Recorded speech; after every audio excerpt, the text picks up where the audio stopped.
الحمد لله الذي خلقنا ورزقنا وهدانا وعلمنا وأنقذنا وفرج عنا. الحمد لله بالإيمان، الحمد لله بالقرآن، الحمد لله بالإسلام، الحمد لله بالأهل والمال والمعافاة. كبت عدونا وأظهر أمننا وأحسن معافاتنا وجمع فرقتنا ومما سألناه أعطانا. فالحمد لله على ذلك حمدا كثيرا طيبا مباركا فيه. Nous continuons la dernière partie du commentaire de Surat Al-Fil. La dernière fois, nous sommes arrivés au récit concernant l'attaque de la Mecque par l'armée de Abraha. Donc nous avions dit que Abraha avait constitué une grande cathédrale au Yémen qu'il a nommée Al-Qulays.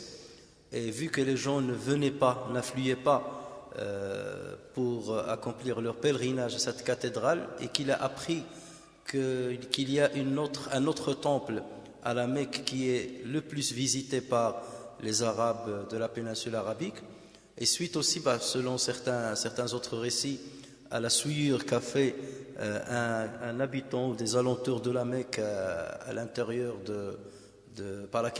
cette souillure par laquelle il a touché le Qulays. Donc Abraha a décidé d'attaquer la Mecque. C'est ainsi qu'il a constitué une grande armée à la tête de laquelle il a mis un éléphant. Certains parlent de 2, certains parlent de 8, certains parlent de 12. Il y a même certains qui parlent de plus d'éléphants, mais on peut considérer qu'il n'y en avait pas plus de 12, puisque la péninsule arabique n'est pas connue pour abriter des éléphants. Donc forcément c'est le Négus qui aurait envoyé un éléphant ou quelques éléphants à Abraha pour soutenir son armée. Alors bien entendu, lorsqu'on parle de fil, c'est qu'il s'agit bien de ce pachyderme, et il ne s'agit pas ici d'utiliser une forme métaphorique comme certains ont prétendu.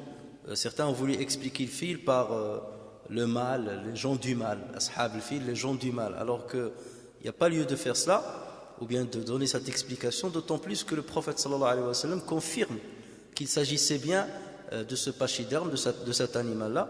La preuve, c'est que lorsque le prophète sallallahu alayhi wa sallam voulait accomplir l'Umrah à la Mecque et qui s'est arrêté au niveau de l'Hudaybiyah, sa chamelle qui s'appelle Qaswa s'est arrêtée d'avancer. Il ne voulait plus avancer et il s'est accroupi. À chaque fois que le prophète sallallahu alayhi wa sallam l'orientait vers une autre direction, elle avançait. Mais dès qu'il voulait l'orienter vers la Mecque, elle s'arrêtait. Et les compagnons ont dit Khala'atil Qaswa. Ça veut dire Qaswa a refusé d'avancer, a refusé d'obéir au prophète sallallahu alayhi wa sallam. Et le prophète sallallahu alayhi wa sallam a dit non, elle n'a pas refusé d'avancer parce que ceci n'est pas de son habitude de s'arrêter, parce qu'elle suivait le prophète sallallahu alayhi wa sallam là où il l'orientait. Mais il a dit habasaha habisul fil. Ce qu'il a arrêté d'avancer, c'est celui qui a arrêté l'éléphant autrefois. Donc ce hadith là qui est authentique montre bien que le prophète sallallahu alayhi wa sallam confirme qu'il s'agissait bien d'un éléphant qui n'a pas pu avancer une fois il est arrivé aux environs de la Mecque. Alors si Allah Azza wa Jal parle de l'éléphant au singulier, même si certains récits parlent de plusieurs éléphants, ça relève de la symbolique justement de l'éléphant, puisque comme j'ai dit, les gens de la péninsule arabique n'étaient pas habitués à voir des éléphants, encore moins dans une guerre. Et Abraha voulait impressionner les Arabes de l'époque en ramenant avec lui l'éléphant. Alors certains disent qu'il voulait détruire le Kaaba par l'éléphant, ou seulement impressionner les gens et leur faire peur par cet animal qui est très imposant et très corpulent comme on le sait. Alors une fois l'armée, donc pendant son avancée, Abraha a attaqué certaines tribus qui voulaient lui résister, et à chaque fois il l'emportait sur elle. Et une fois il s'est rapproché de la Mecque, les Qurayshites se sont mis d'accord de trouver un moyen de négocier avec Abraha. Ils savaient qu'ils n'avaient aucun pouvoir de bloquer cette armée-là ou de triompher de cette armée. Donc ils ont essayé de trouver un compromis avec Abraha.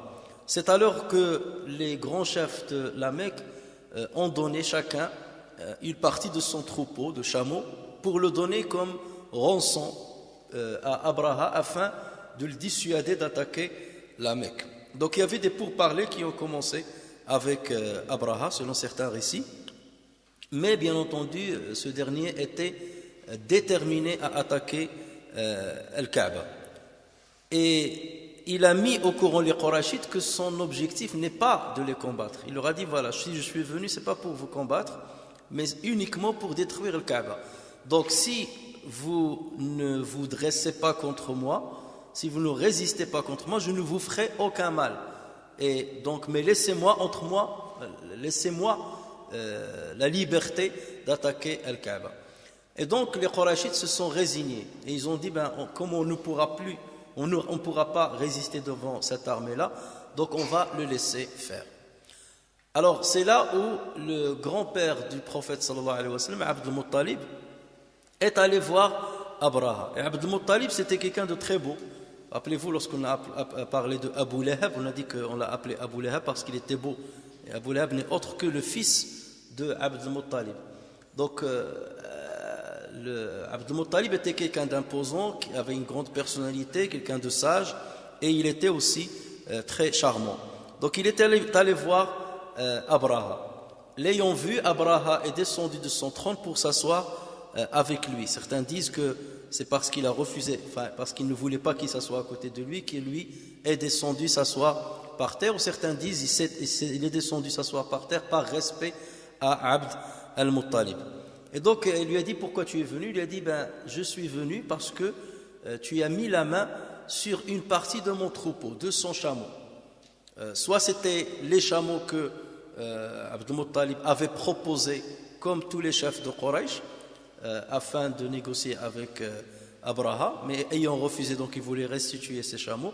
Soit c'était ces chameaux, c'est-à-dire étaient dans cette région-là, puisque les Qurayshites sortaient leurs chameaux à l'extérieur de la Mecque pour trouver du pâturage. Donc, et l'armée de Abraha a mis la main sur ces chameaux-là. Donc Abd al-Muttalib est venu pour les restituer. Il lui a dit voilà, moi je suis venu pour que tu me donnes mon troupeau, puisque tu veux attaquer le Kaaba, donc je te laisse la liberté entre toi et le Kaaba, mais moi mon troupeau je suis venu pour le restituer. Abraha lui répondit en disant j'étais impressionné par ta personnalité et en te voyant j'avais ressenti un grand respect à ton égard, mais maintenant que tu m'as parlé de ton troupeau, tu as perdu toute l'honorabilité que j'ai trouvé en toi, parce qu'au lieu de défendre le Kaaba, au lieu de venir défendre le Kaaba et essayer de me persuader de ne pas l'attaquer, tu es venu pour défendre ton bien matériel, défendre tes chameaux. Et Abd al-Muttalib a répondu avec sagesse je défends les chameaux parce que je suis le propriétaire des chameaux. Quant à la Kaaba, elle a un propriétaire. Ana rabbul jimal wa lil ba'na ji'tu ahmi jimali wa lil ka'bati aw lil bayti rabbun yahmi. Donc la Kaaba, le temple, a un seigneur qui va le protéger. Et c'est alors donc que Abd al-Muttalib est revenu avec son troupeau à la Mecque. Abraha a décidé donc d'attaquer, et là les Mecquois se sont réunis et ils sont sortis de leur demeure et ils sont montés dans les montagnes afin de voir la scène de loin. Comme vous savez, la Mecque est un territoire montagneux, et donc on pouvait voir depuis les hauteurs ce qui allait advenir de la Mecque. Et c'est là où Abd al-Muttalib est venu, juste avant de monter dans les montagnes, et il est venu jusqu'à le Kaaba. Il a pris la poignée de la porte de le Kaaba et il a dit des phrases. Dans ces phrases, il a dit Ya Rabbu, inna al-abda yamna'u rahlahu famna' rihalak, la yaghlibanna salibuhum wa mahalahum mahalak, in kunta tarikuhum wa ka'batana fa'mur ma badalak. C'est comme s'il disait Seigneur, chaque serviteur propose ses biens, protège ses biens. Protège alors ton bien, que leur croix,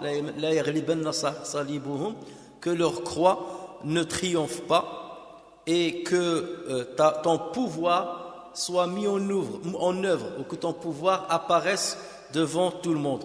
Si tu souhaites les laisser faire du mal du temple, de Kaaba, fais alors ce que tu veux. Et donc là, Abraha, un matin, donc, a décidé d'attaquer le Kaaba. Il prépara son armée pour l'attaque. Et une fois arrivé, donc il a commencé à avancer jusqu'à ce qu'il soit parvenu à un wad, donc une petite rivière qui peut s'assécher. C'est pour ça qu'on l'appelle wad. Lorsqu'il s'achève, on l'appelle wad, qui s'appelle Mihsar, Wadi Mihsar, qui existe bien entendu aujourd'hui. Et il est situé entre Muzdalifa et Mina. Pour ceux qui ont accompli le pèlerinage, lorsque vous êtes à Muzdalifa, si jamais vous partez à Mina à pied, normalement vous passez par ce wad. Et c'est à cet endroit-là que l'éléphant s'accroupit. Il s'est vraiment arrêté. Donc l'éléphant n'a pas voulu bouger. On le poussait à se lever, il ne voulait pas se bouger. Lorsqu'on orientait sa tête vers une autre direction, il se levait, il avançait. Si on l'oriente vers l'arrière, c'est-à-dire pour rebrousser chemin, il avance vers la droite, vers la gauche, mais dès qu'on l'oriente vers la direction de Kaaba, il bloque, il stoppe. Et c'est à cet arrêt-là que le prophète sallallahu alayhi wa sallam a fait allusion lors de l'Hudaybiyah, lorsque sa chamelle n'a pas voulu avancer. Et donc, et c'est là donc justement que Allah Azza wa Jalla a envoyé les oiseaux, at-tayr al-ababil, فأرسلنا عليهم طيرا أبابيل. Alors, at-tayr al-ababil, donc ce sont des oiseaux qui sont venus. Alors les récits disent que chaque oiseau avait 2 petites pierres au niveau des pattes et une pierre au niveau du bec. Et donc ils venaient par volées successives au-dessus de l'armée et ils jetaient, alors jeter, c'est pas le bon terme, parce qu'Allah a dit tarmihim bihijara, on va revenir à ce terme-là. Pourquoi il a dit tarmihim, il n'a pas dit un autre terme. En tout cas, ils jetaient les pierres sur les soldats de cette armée, et à chaque fois qu'une pierre touchait un de ces soldats-là, il périssait. Et il périssait d'une manière un peu spectaculaire, puisque son corps commençait, enfin ses membres commençaient à tomber, et il commençait à périr au fur et à mesure. Donc c'est pas sous l'effet d'un choc, mais c'est plutôt, alors certains parlent de la peau qui commence à se délabrer comme si c'était une maladie, certains parlent des membres qui commençaient à tomber, et donc l'armée a péri ainsi. Certains récits disent que toute l'armée a péri, puisque Allah Azza wa Jalla a dit فَجَعَلَهُمْ كَعَصْفٍ مَأْكُولٍ, et on reviendra à la signification de ce verset. D'autres disent que une partie de l'armée a pu fuir, mais elle a déjà été touchée par ces pierres-là, et au cours de leur retour, les uns et les autres mouraient avant même d'arriver au Yémen. Et parmi lesquels il y avait Abraha, lui aussi a été touché, et avant même d'atteindre le Yémen, il périt en cours de route. Alors, Ata ibn Yasar et d'autres savants donc confirment ce que je viens de dire, que ce n'est pas toute l'armée qui a péri, mais qu'il y avait une partie qui a péri lors du retour. Et il y a plusieurs, par contre, de récits qui divergent sur la nature de ces oiseaux. De quel oiseau s'agissait-il? Donc là, il n'y a pas un récit authentique sur le prophète sallallahu alayhi wa sallam, il n'y a pas un verset coranique qui parle clairement de la nature de ces oiseaux. Allah Azza wa Jalla dit tayran ababil, des oiseaux par volée. On expliquera l'ababil. Alors c'est ce qui a fait que les récits ont divergé. Donc certains parlent de certains oiseaux qui ressemblaient à des hirondelles, ce qu'on appelle khatatif en arabe. D'autres disent que ces oiseaux ressemblaient à des chauves-souris, mais en tout état de cas, c'était des oiseaux qui étaient petits en taille. D'autres disent qu'il s'agit des tourneaux, ce qu'on appelle zarazir, zarzur, singulier zarzur, qui sont connus d'ailleurs. Zarazir, les étourneaux, si vous allez sur des vidéos, vous pouvez voir que ils prennent toujours un vol très impressionnant puisqu'ils viennent en grande quantité et ils volent d'une manière harmonieuse au point de constituer un nuage qui bouge d'une manière très harmonieuse. Et ça, sur les vidéos, vous pouvez trouver donc des vidéos de ce genre de vol. D'autres récits parlent d'oiseaux qui ont été spécifiquement créés par Dieu pour l'occasion. Et dans ce cas, ils décrivent des oiseaux qui ont des formes un peu bizarres, où on dit que ces oiseaux avaient des becs, les becs d'oiseaux, des têtes de félins, des pattes de chiens. Mais bien entendu, tous ces récits-là ne sont pas authentiques et on ne les remonte pas au prophète, en tout cas, on ne les remonte pas au prophète sallallahu alayhi wa sallam pour les croire. Donc Allah Azza wa Jalla s'est contenté de dire Tayran Ababil. Et le mot Ababil, on va l'expliquer maintenant avant de revenir sur le verset qui précède. Le mot Ababil, pour la majorité des savants, est un pluriel qui n'a pas de singulier. Ababil, c'est comme ça. Il y a des termes en arabe qui sont en pluriel et qui n'ont pas de singulier. Parmi lesquels, donc, il y a ce mot-là. Et l'ababil en arabe signifie des groupes successifs, des groupes qui viennent successivement. En revanche, Zamakshari, qui est un grand exégète du Coran, il a un livre d'exégèse qu'il a intitulé Al-Kashaf, et c'est parmi les exégèses les plus importantes chez les musulmans, même s'il fait partie de l'Mu'tazila, mais au niveau littéraire, c'est une grande référence, et ce livre-là reste toujours une grande référence dans l'explication de l'Balara du Coran. Alors Zamakshari donc dit que l'ababil c'est le singulier de l'Ibbala. Ibbalatun, c'est le singulier. Ababilun, c'est le pluriel. Et les Arabes avaient un proverbe qui disait Derthun ala Ibbala. Derthun ala Ibbala. Alors l'Ibbala, ça veut dire un fagot, ce qu'on appelle huzma, un fagot de branchage. Lorsque vous branchez plusieurs branchages et vous constituez, vous les serrez avec une sangle, donc là on l'appelle un fagot, huzma. Donc c'est un fagot de branchage. Ça c'est l'ibbala. Et derth c'est la poignée lorsqu'on prend des branches par notre main. Donc la poignée de branches qu'on tient dans la main, on l'appelle derth. Et d'ailleurs, Allah Azza wa Jalla le cite dans le Coran lorsqu'il s'adresse à Ayyub alayhi salam, il dit wa khudh bi yadika dirthan fadrib bihi wa la tahnath. Comme Sayyidina Ayyub avait juré, d'après certains récits, de frapper sa femme, de lui donner 100 coups, et après sa femme, il était à ses côtés et tout. Donc Allah Azza wa Jalla, pour épargner sa femme cet engagement de Ayyub alayhi salam, il lui a dit prends de ta main des épis de blé, une forme d'épis de blé, 100. Donc, et tu la frappes en une seule fois, comme si tu la frappais 100 fois. Et wa khudh bi yadika, prends avec ta main dirthan, donc un ensemble d'épis, wadrib bihi wa la tahnath, et frappe avec, et comme ça tu perdras pas ton serment. Donc lorsque les Arabes disent dirthun ala ibbala, dans quelles circonstances ils le disent? Lorsque quelqu'un a été touché par plusieurs épreuves, la première épreuve, la deuxième, la troisième, la quatrième, il dit hada dirthun ala ibbala. Ça veut dire comme une poignée de branchages qui se rajoute à un fagot de branchages. Et ça s'empile les uns après les autres. Donc vous voyez que ibbala, donc ça va aussi dans le sens d'un regroupement. Donc lorsque Allah Azza wa Jalla dit ababil, ça veut dire qu'il y a des volets, qu'il y a un grand groupe ou des groupes qui viennent d'une manière successive.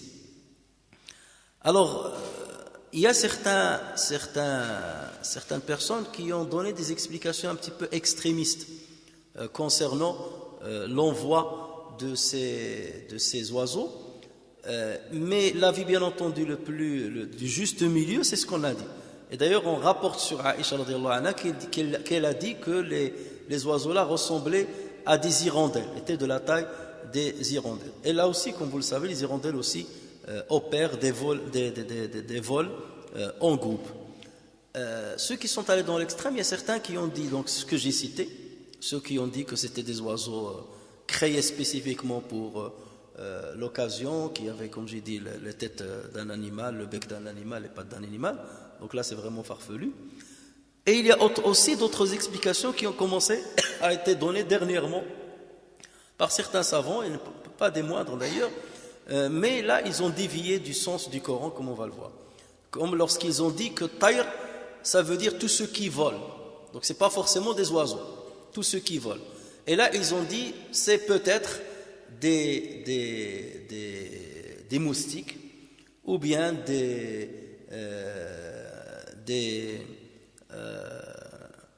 mouches qui ont ramené dans leur corps des germes, soit des virus, soit des bactéries, et qu'ils ont piqué quelque part l'armée, et c'est comme ça qu'ils ont été touchés par des maladies.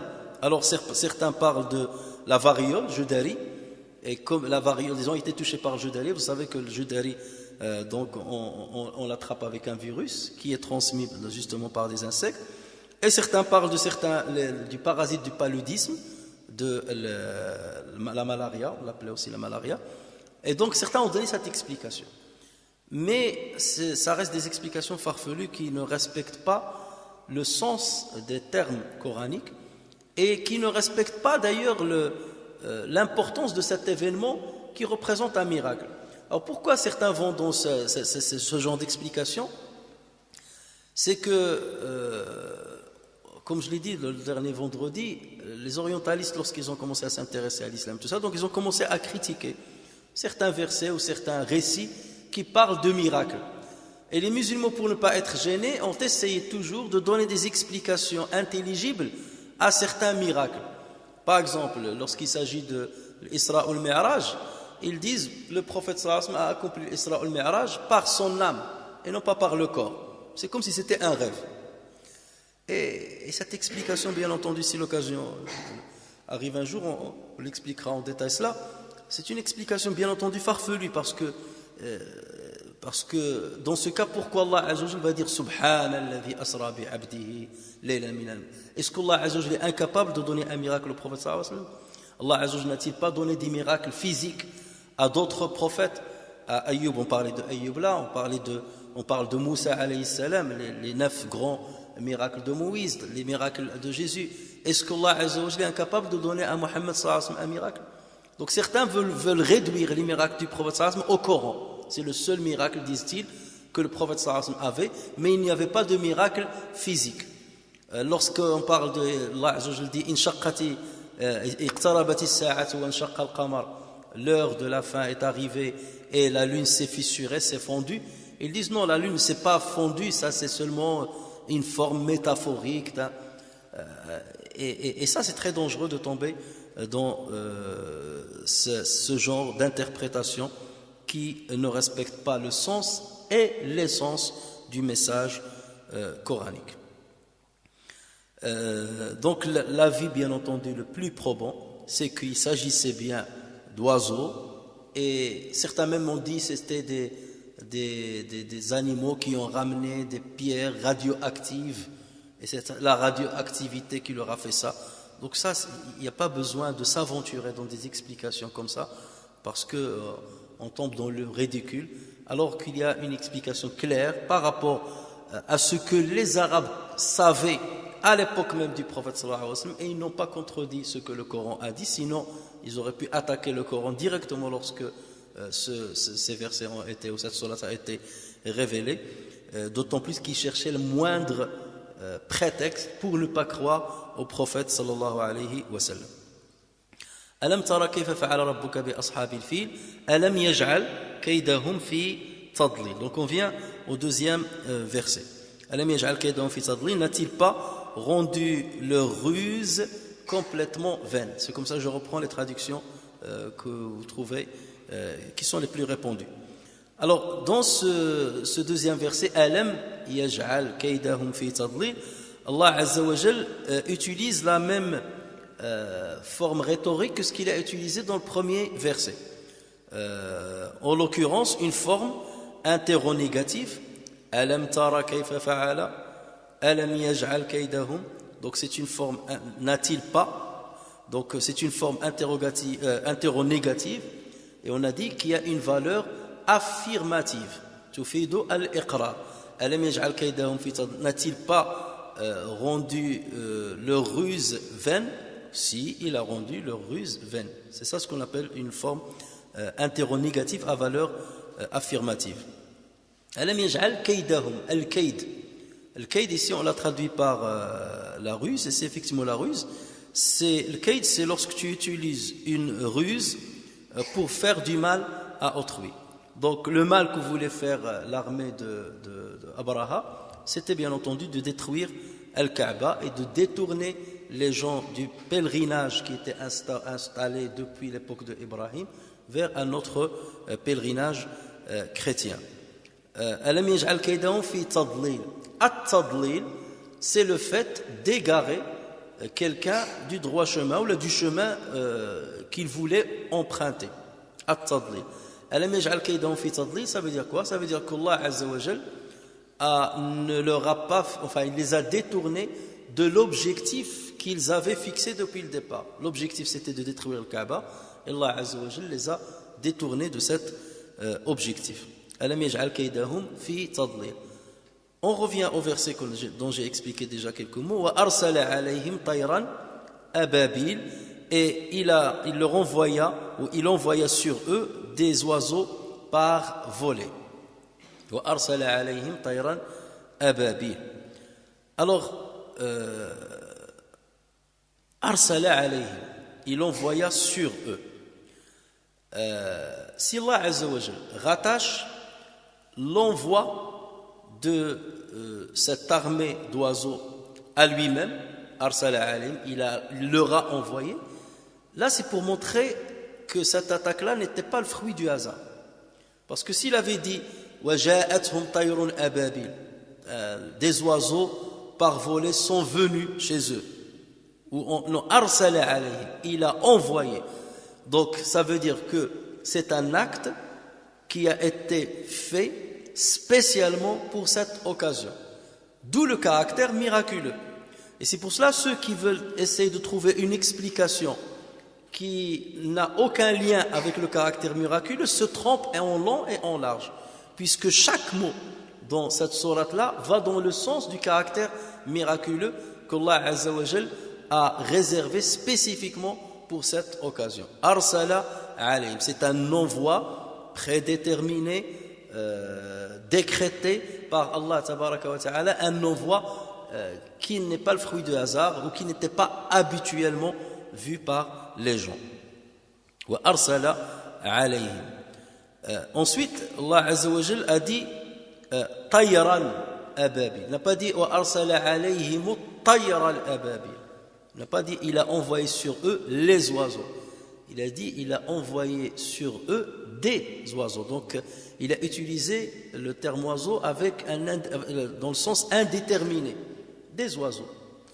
Et ça, chez les Arabes, c'est très important. En arabe, dans la langue arabe, c'est important. Lorsqu'on utilise le déterminant, at-tayra, ça veut dire que c'est quelque chose qui est habituellement connu par les gens. S'il avait dit wa arsala alayhim at-tayra al-ababil, c'est comme si ces oiseaux-là sont connus par les gens et cette attaque était habituelle et connue chez les gens. Mais lorsqu'il a dit wa arsala, il a envoyé sur eux des oiseaux et il a utilisé le terme indéfini, ça confirme bien entendu que ce n'étaient pas des oiseaux que les Arabes connaissaient à l'époque, ou du moins les Arabes de cette région-là connaissaient à l'époque. Ce n'était pas habituel de voir des oiseaux là-bas à la Mecque avec ce grand nombre et avec peut-être sa taille ou avec bien ce qu'ils ont accompli. C'est pour cela qu'il a utilisé le terme de manière indéfinie. Wa arsala alayhim tayran ababil. Après, on a expliqué ce qu'est l'ababil, ça veut dire qu'ils venaient par des volées, groupes, les uns après les autres, par groupes successifs. وأرسل عليهم طيرا أبابيل ترميهم بحجارة من سجيل. Alors Allah Azza wa Jal dit tarmihim. Il aurait pu dire tulqi alayhim ou tumtiruhum. Et ce terme-là aussi a été utilisé lorsque Allah a parlé du peuple de l'autre. Il a dit amtarna alayhim hijara. Ici, il a dit tarmihim. Il n'a pas dit tulqi alayhim. Quelle est la différence? Tulqi alayhim, ça veut dire elle jette sur eux. Elle jette sur eux. Et ce terme-là est correct normalement. Mais lorsqu'on dit ar-rami, ça veut dire quoi? Ça veut dire jeter en visant une cible. Tu jettes en visant une cible. D'ailleurs, les archers, comment on les appelle en arabe? On les appelle ar-rumat. Ar-rumat. Et rama bis-sahmi, ça veut dire il a tiré la flèche avec l'arc. D'accord? Donc, ar-rami, ça ne veut pas dire l'ilqa. L'ilqa, ça veut dire je jette par hasard. Je viens, les oiseaux viennent, et ils jettent. Yulqawna al-hijara. Ils jettent comme ça par hasard. Mais lorsqu'on dit tarmihim, ça veut dire ils jettent, chaque oiseau jette les pierres vers une destination préétablie par l'oiseau. Ou par celui qui lui en a donné l'ordre. D'accord? Et c'est pour ça, yarmi. D'ailleurs, regardez Allah Azza wa Jalla lorsqu'il s'adresse au prophète Mohammed sallallahu alayhi wa sallam, lors de la bataille de Badr, vous savez que le prophète sallallahu alayhi wa sallam a pris une poignée de sable et il l'a jeté vers le clan ennemi. Allah Azza wa Jalla a parlé de ce geste du prophète sallallahu alayhi wa sallam en lui disant wa ma ramaita idha ramaita walakin Allah rama. Et ce n'est pas toi qui lançais, mais c'est Allah qui a lancé. Donc là, le prophète sallallahu alayhi wa sallam, lorsqu'il a dit ramaita, ça ne veut pas dire qu'il a pris le poignée de sable, il l'a jeté comme ça vers le haut, vers l'arrière. Non, rama, ça veut dire qu'il l'a jeté vers eux. D'accord? Et les grains de sable sont entrés dans les yeux de l'armée Quraïshite.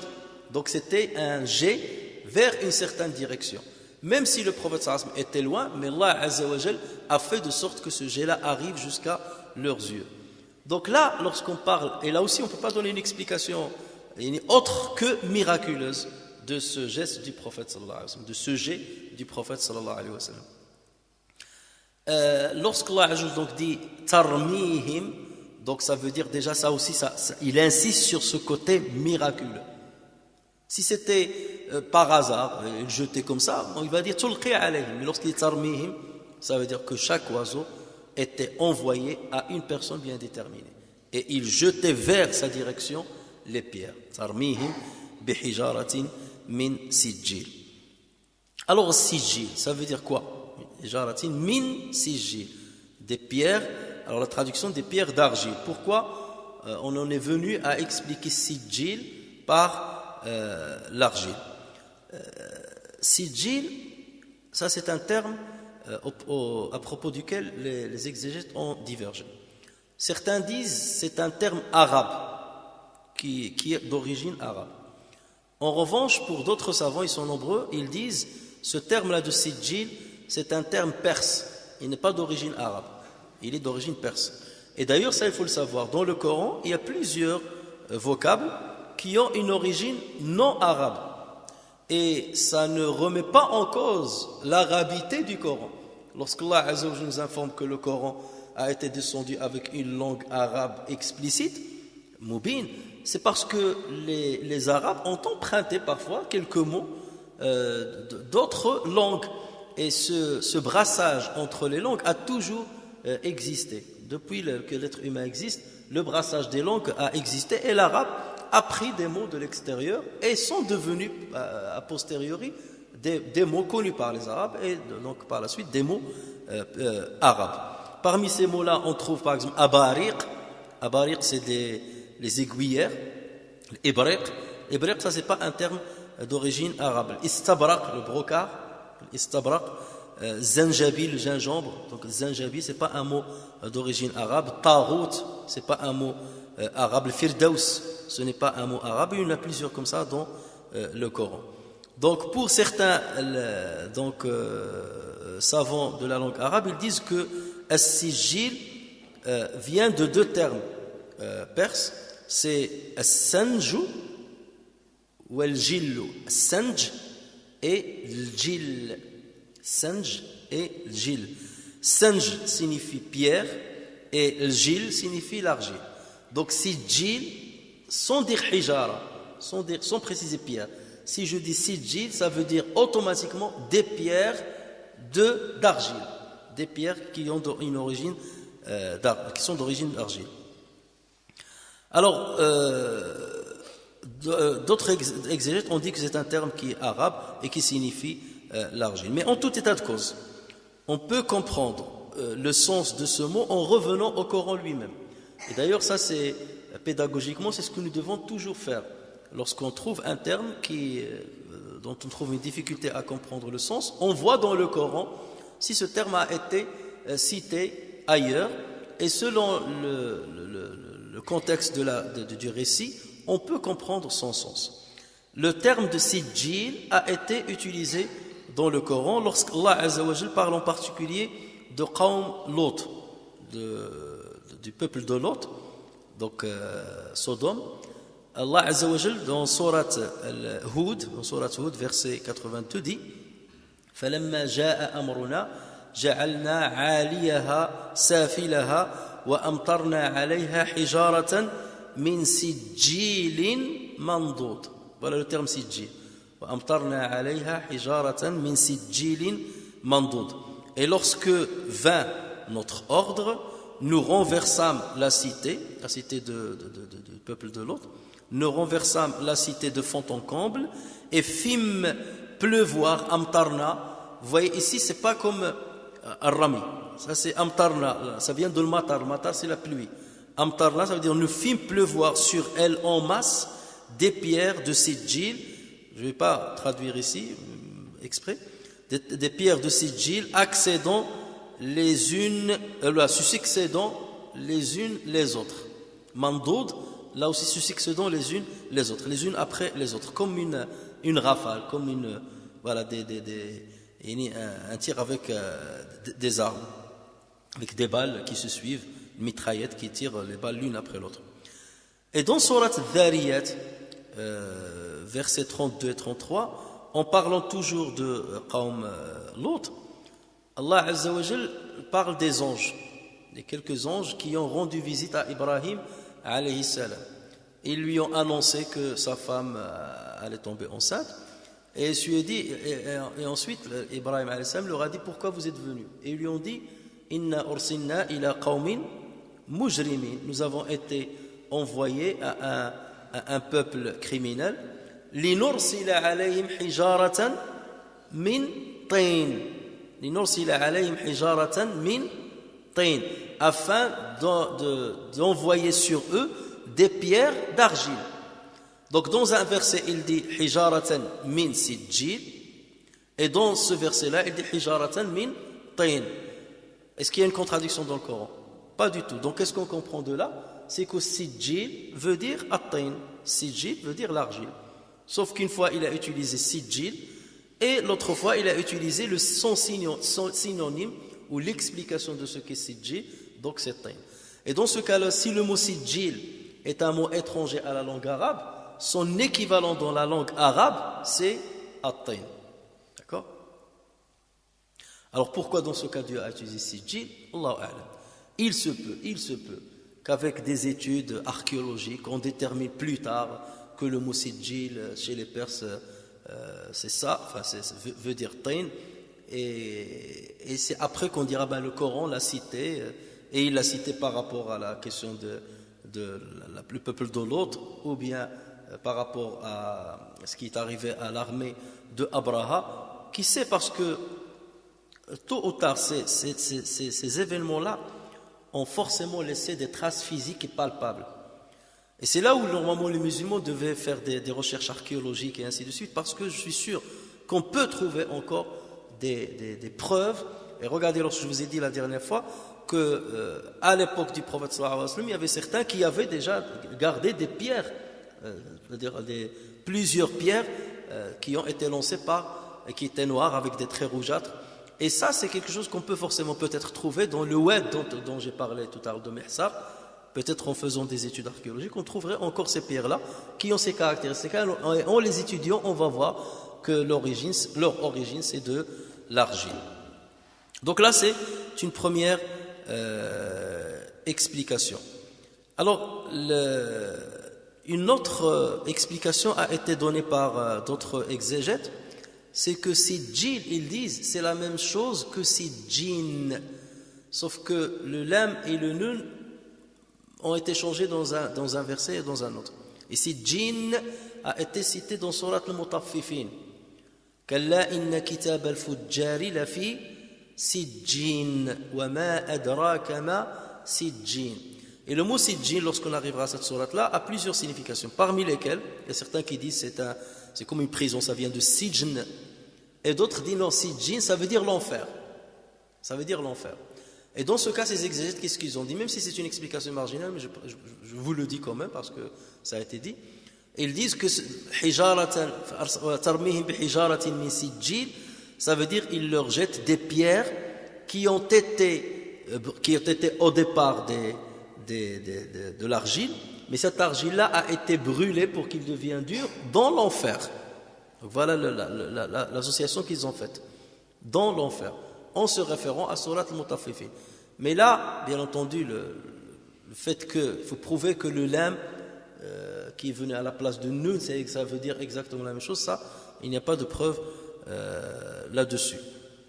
Pour d'autres, le sijil signifie le ciel.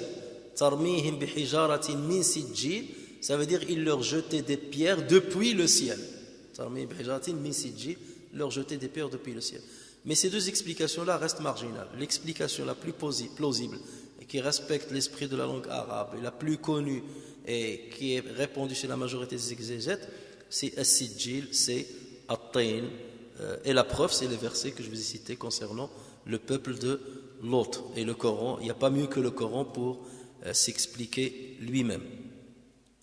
Voilà, ces versets expliquent, des versets expliquent d'autres versets. ترميهم بحجارة من سجيل فجعلهم كعصف مأكول. Et il les a rendus semblables à une paille mâchée. فجعلهم كعصف مأكول. Alors, l'asf, en arabe, ce terme-là fait référence à tout ce qui est léger. Lorsqu'on dit عصفت الرياح بشيء, عصفت الرياح أو الريح بشيء, c'est lorsque le vent a emporté quelque chose. Et le vent, forcément, lorsqu'il emporte quelque chose, cette chose, elle est légère. D'accord? Donc, ça fait référence à la légèreté.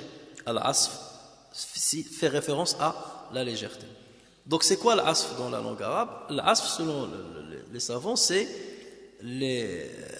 lorsque vous prenez les grains de céréales, et ils sont entourés par une carapace, par une pellicule qui les protège. C'est ça l'asf. Ça se dit, l'asf se dit de cette carapace-là. Ça se dit aussi de la paille, de tibn, de la paille. Ça se dit en fait de tout ce qui peut se dégager des plantes et qui est léger. Même les feuilles, lorsqu'elles sont sèches, on les désigne par le mot l'asf, parce qu'ils sont légères et le vent les emporte facilement, ils sont très légers. Donc, فَجَعَلَهُمْ كَعَصْفٍ مَأْكُولٍ, ça va dans ce sens-là. Et d'ailleurs, là, regardons dans le Coran, est-ce que le mot l'asf est cité une autre fois dans le Coran? Oui. Dans Surat Ar-Rahman, Allah Azza wa Jalla dit وَالْحَبُّ ذُو الْعَصْفِ وَالرَّيْحَانِ وَالْحَبُّ ذُو الْعَصْفِ وَالرَّيْحَانِ. Le hab, ce sont les graines. Dhul asfi, ça veut dire les graines qui sont dans leur balle. Qui sont dans leur balle. Et la balle ici, c'est les glumelles qui renferment la graine de céréales à l'intérieur. Alors, donc comme j'ai dit, l'asf, d'une manière générale, ça fait référence aux pelures, aux écailles, aux feuilles et à la paille légère qui vient toutes des plantes. Alors, pourquoi cette description? Pourquoi Allah il les a rendus comme l'asf? On peut dire qu'il les a rendus légers parce que, quelle est la caractéristique de cette armée? C'est qu'ils ont ramené avec eux l'éléphant. Et l'éléphant, c'est de loin l'animal terrestre le plus lourd. À part des animaux marins comme la baleine, ainsi de suite, la baleine, l'animal le plus lourd terrestre, c'est l'éléphant. Donc ça fait référence à la lourdeur, au poids. Et donc l'opposé de la lourdeur, c'est la légèreté. Ça veut dire ces gens-là qui se targuaient de leur éléphant qui était lourd, je les ai rendus comme une paille qui est légère. Et vous voyez, au niveau rhétorique, c'est très beau. Donc ça, voilà pourquoi Allah Azza wa Jalla a cité, il aurait pu donner une autre métaphore. Mais ça, c'est pour faire la correspondance avec l'éléphant qui était lourd et avec lequel il voulait impressionner les Arabes avec sa taille et avec son poids. فَجَعَلَهُمْ كَعَصْفٍ. Et l'asf aussi, c'est quelque chose qui est léger, qui n'a pas d'importance. Normalement, les graines, nous on prend les graines et après la carapace et tout ça, on jette. Il n'a pas d'importance, on la délaisse quelque part, on la jette par terre. Donc ça aussi, c'est une signification. Ils sont restés, ils se sont délabrés, ils ont été jetés comme ça et abandonnés par terre, comme la paille, comme l'asf qu'on jette par terre et auquel on ne donne aucune importance. Donc malgré leur grandeur, leur fierté, tout ça, maintenant ils sont tombés comme n'importe quoi, comme l'asf.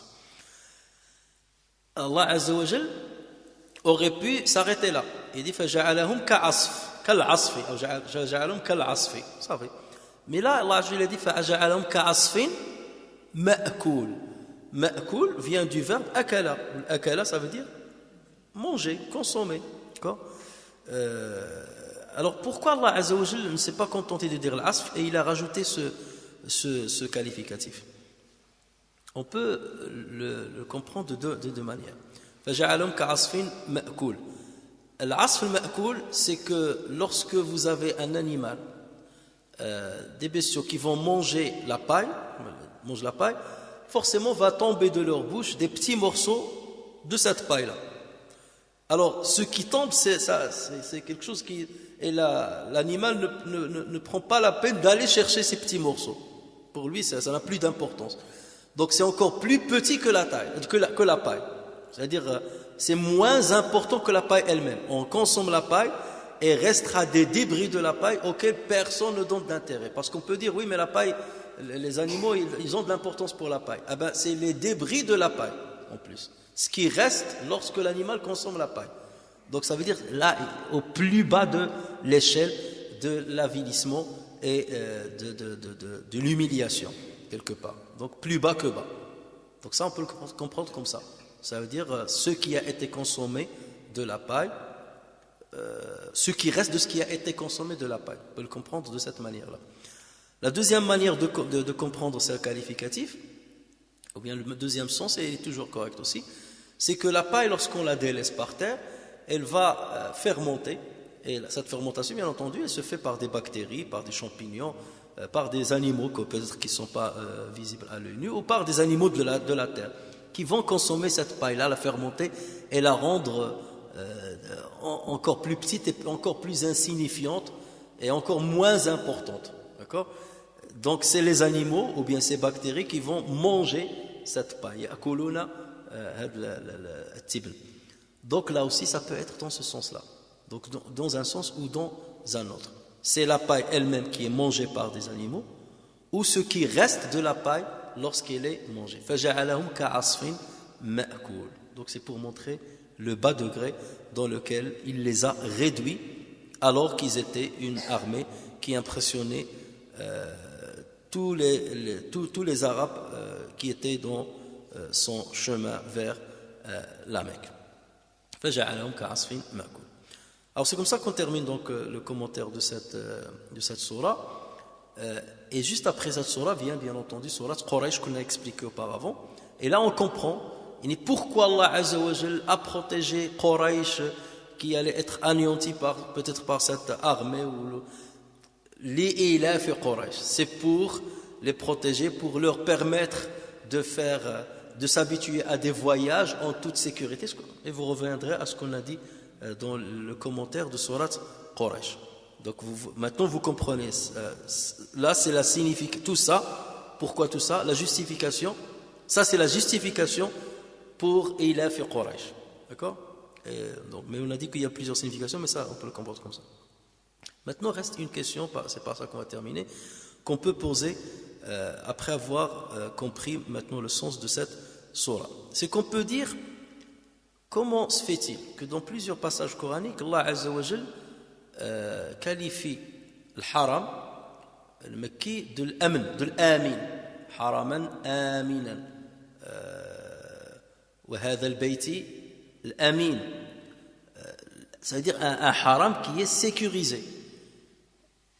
Et Allah Azza wa Jalla, justement, l'a sécurisé contre Abraha et contre l'armée de Abraha. Mais pourquoi, au cours de l'histoire, après la venue de l'islam, la Mecque a été pourtant attaquée et le Kaaba a été attaqué, n'est-ce pas?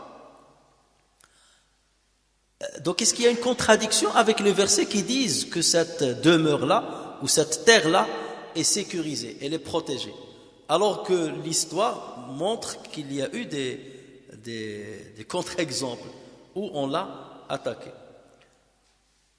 Là, il faut revenir à ces versets. Si on vous pose la question, il faut revenir à ces versets qui parlent de la sécurisation de la demeure sacrée. Allah Azza wa Jalla dit, par exemple, أَوَلَمْ يَرَوْا أَنَّا جَعَلْنَا حَرَمًا آمِنًا وَيُتَخَطَّفُ النَّاسُ مِنْ حَوْلِهِمْ.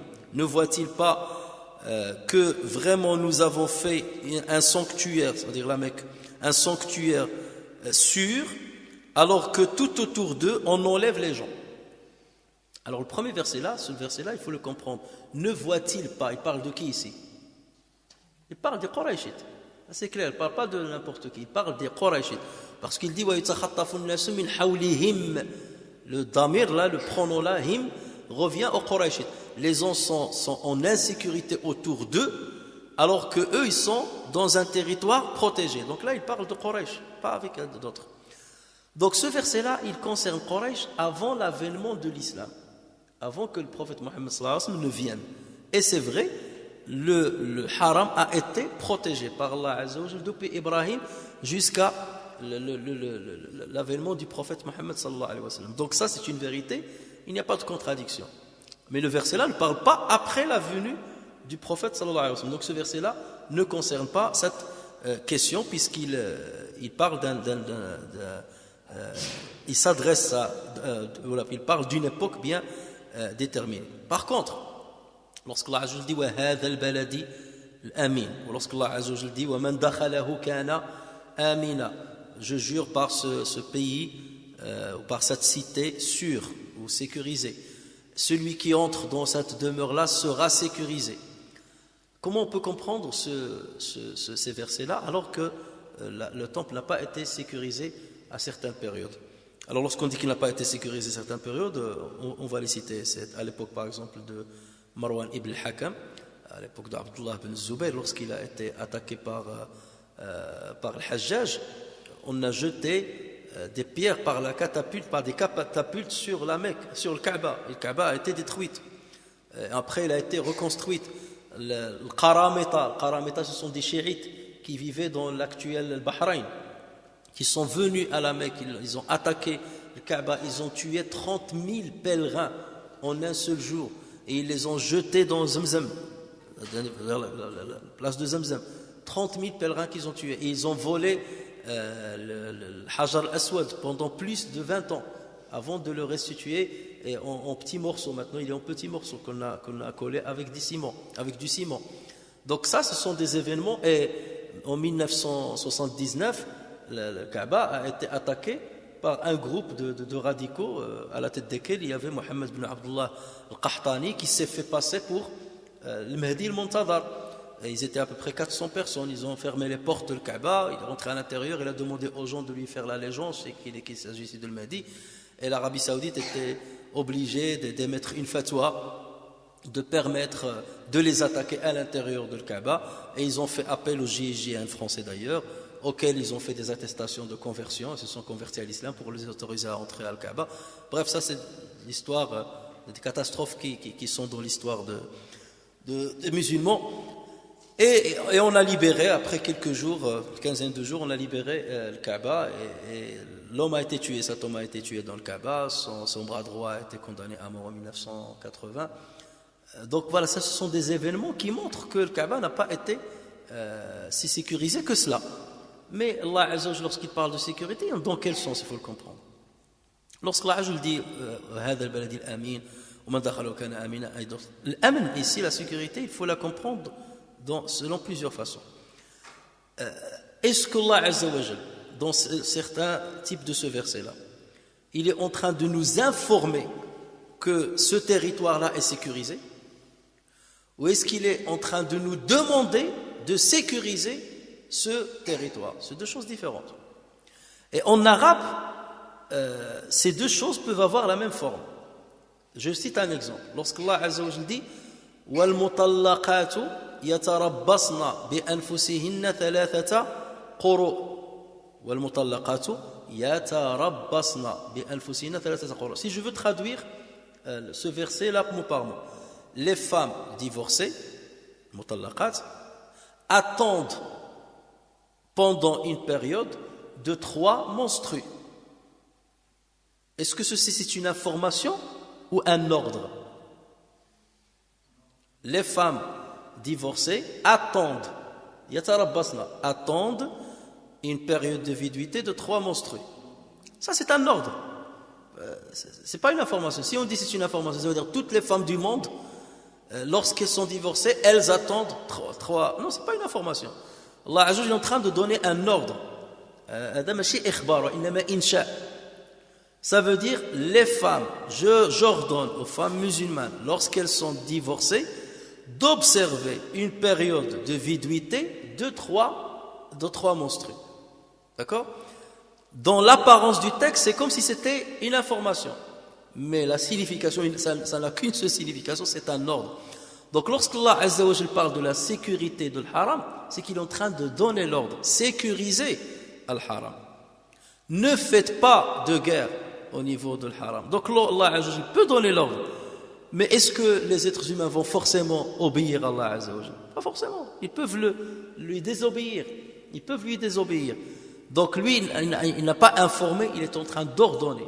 Parce que le haram, le prophète sallallahu alayhi wa sallam, on parlera de ça le Jumu'ah après-demain, Inch'Allah, lorsqu'on parlera du haram. Pourquoi on l'appelle haram?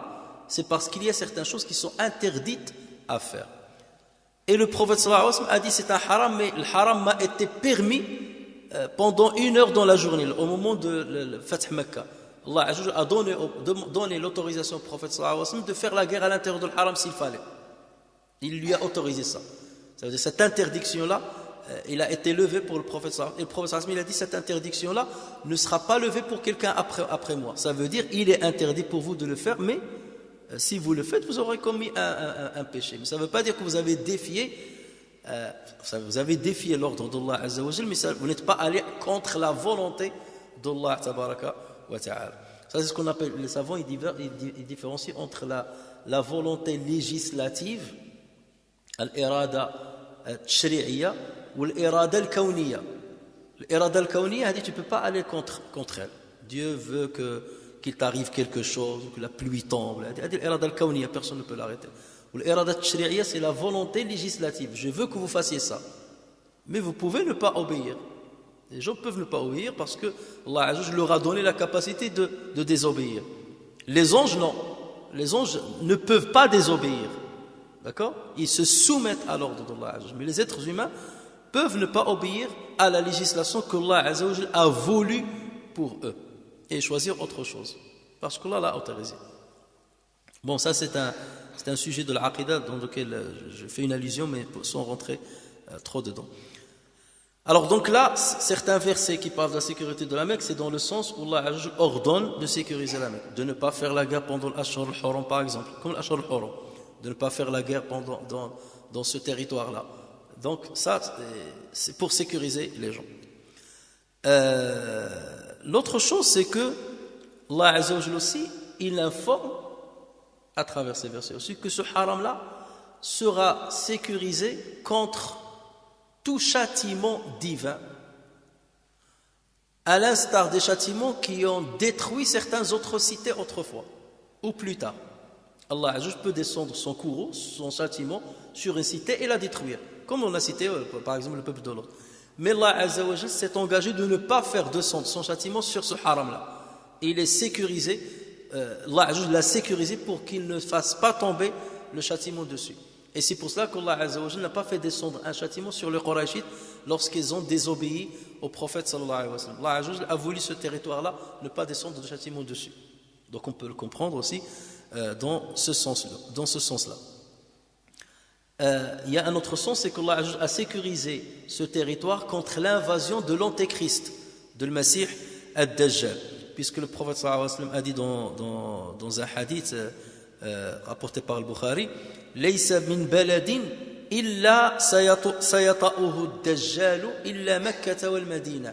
Il n'y a pas un pays qui ne sera pas frôlé par ad-Dajjal, par l'antéchrist, si ce n'est la Mecque et Médine.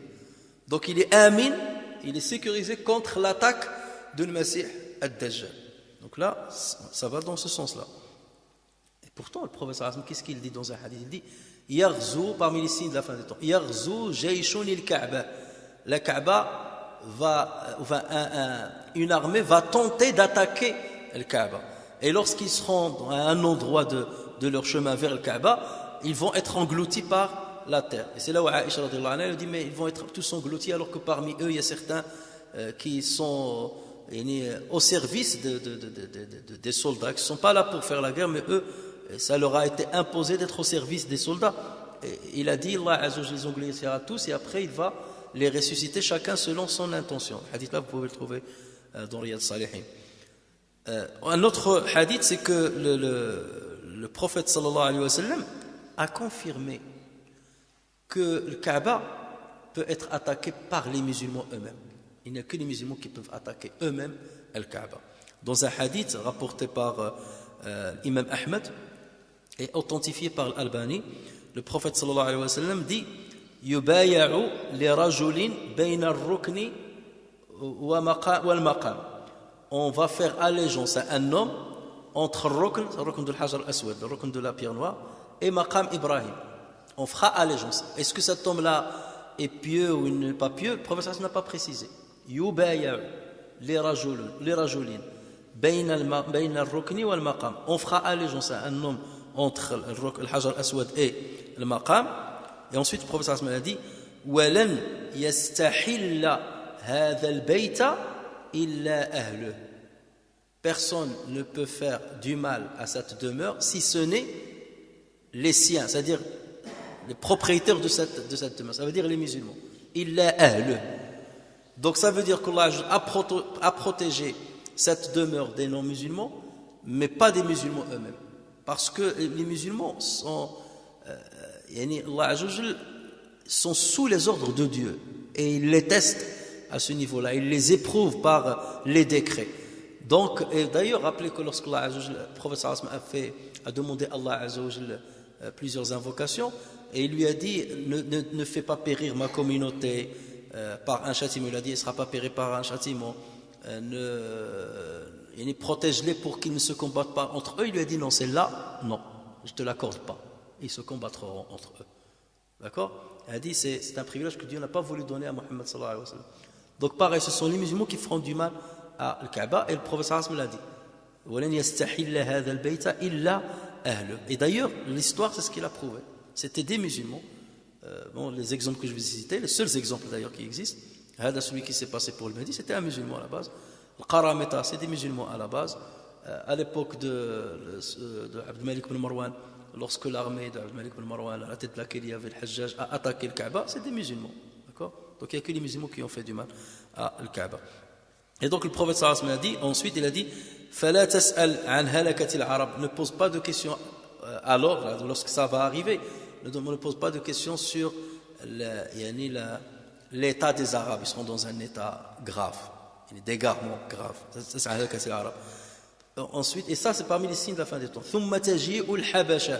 Ensuite les Abyssiniens vont venir. ثُمَّ تَجِيءُ الْحَبَشَةِ فَيُخَرِّبُونَهُ خَرَابًا لَا يُعَمَّرُ بعده أبدا. Les Abyssiniens vont venir et ensuite ils vont détruire le Kaaba et elle ne sera plus reconstruite après. Et ensuite le prophète a dit وَهُمُ الَّذِينَ يَسْتَخْرِجُونَ كَنْزَهُ. Ce sont eux qui vont faire sortir son trésor, le trésor de le Kaaba. C'est les Abyssiniens. Et dans un autre hadith, le prophète donne plus de précision sur deux Suwayqatayn ça vient du saq, saq c'est la cheville, donc celui qui a les deux chevilles minces. Et ça fait référence à un Abyssinien qui va venir attaquer le Kaaba dans une armée qui viendra de l'Abyssinie. Et Dhu Suwayqatayn, celui qui a les chevilles minces. Le prophète sallallahu alayhi wa sallam l'a décrit comme ça. Mais ça, le prophète sallallahu alayhi wa sallam a montré que c'est parmi les derniers signes avant-coureurs de la fin des temps. Donc voilà comment il faut comprendre cette question de sécurisation de ce territoire-là. Ce n'est pas dans le sens où rien ne touchera le Kaaba. Non, le prophète sallallahu alayhi wa sallam lui-même a dit les musulmans toucheront le Kaaba. Et la preuve, c'est que l'histoire a confirmé la prophétie de Muhammad sallallahu alayhi wa sallam. نسأل الله تبارك وتعالى أن ينفعنا بما سمعنا وأن يجعل جلستنا هذه في ميزان حسناتنا. اللهم صل وسلم وبارك على سيدنا محمد وعلى آله وصحبه وسلم تسليما عدد خلقك ورضا نفسك وزينة عرشك ومداد كلماتك رب اغفر وارحم وتجاوز عما تعلم إنك أنت الأعز الأكرم وصل اللهم وسلم وبارك على محمد وعلى آله وصحبه أجمعين وآخر دعوانا أن الحمد لله رب العالمين.